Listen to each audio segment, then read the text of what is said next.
السلام عليكم ورحمة الله وبركاته. ازيكم عاملين ايه؟ يا رب تكونوا بخير. دلوقتي كده احنا في فصل الشتاء، وطبعا الجو برد ومحتاجين اي حاجة سخنة كده نشربها. فقلنا نعمل ايه؟ نعمل الموغات الجامد ده اللي بنبقى بصوا نفسنا فيه كده وعاوزين نشربه بس مش عارفين بيتعمل ازاي. دلوقتي كده انا معايا من كل حاجة ربع ربع. دلوقتي هننزل بقى بالمقادير تاني واقول لكم. ده 3/4 كيلو سمنة، هنحطه على النار كده لحد ما تسيح وتفك معانا، وننزل بالمقادير واحدة واحدة.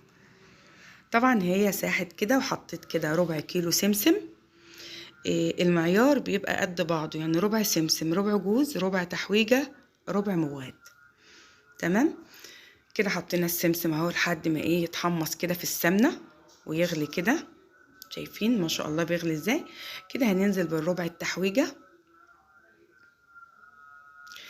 طبعا هو من كل حاجة ربع ربع، يبقى معدل كيلو بالظبط. كيلو مغات بعد ما يخلص يعني. طبعا حطينا كده المغات اهو الربع برضو.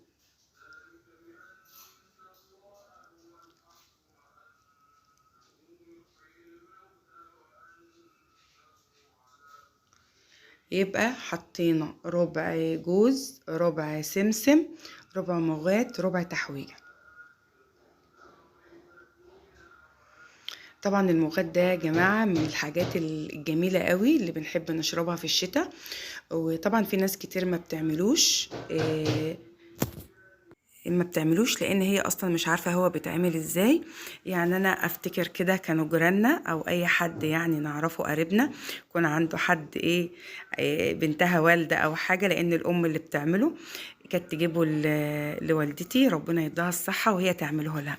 برغم ان هو مفيش فيه افتكاسات او حاجه، بس هي بتبقى فيه غلطه كده بسيطه قوي ممكن اي حد مش بياخد باله فيها، بتخلي المغاد ده مش حلو. اللي هي يعني مثلا بعد ما خلص كده انت بقى بتيجي تعمليه زيه زي السحلب كده، بتلاقي فيه مطه كده. يعني زي كتله واحده بتطلع وتنزل معاكي كده زي الملوخيه بالظبط. لا هو الطبيعي والصح ان هو بيشرب معاكي زي السحلب، ما يبقالوش مطه ولا يبقى ممليط كده، يعني بمعنى الكلمه عشان ناس كتير تفهمها.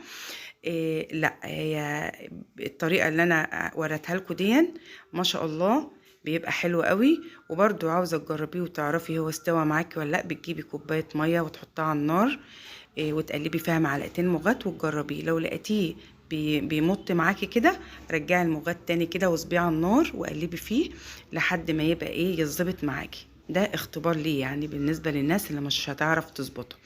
انا بصراحه عملته، وامي قالت لي اعملي 1 2 3، فانا مشيت على الخطوات وبصراحه كان جميل قوي. والمقدم الحاجه اللي بتبقى حلوه قوي، وكنا نروح عند اي حد كده يكون عامل مغات، يا سلام نستنى كده كوبايه المغات دي. وبالذات بيبقوا يعملوه يوم السبوع كده، يعني يوزعوا على اللي قاعدين كلهم كده. المغات بيبقى طعمه بصراحه جميل. فايه المانع ان احنا نعمله في بيتنا في الشتاء زيه زي السحلب زي اي حاجه؟ بيبقى بصراحه جميل قوي. في ناس كتير ما تعرفوش، اديني كده دلوقتي بختبره وجربت اهو ما شاء الله مش فيه مطه ولا حاجه، صبته كده في الكوبايات وكان جميل قوي. وفي ناس كتير ما تعرفوش وبتعمل مكانه الحلبه اللي هي المحوجه وتقول عليه موغات. لا هو ده الموغات اللي هو بتاعنا عندنا في دمياط، بنعمله كلنا عارفينه، واللي يشوف الفيديو عارف يعني ايه موغات. اي حد تاني بقى مش عارفه جربوه بالطريقه بتاعتي ان شاء الله هيعجبكم. والسلام عليكم ورحمه الله وبركاته.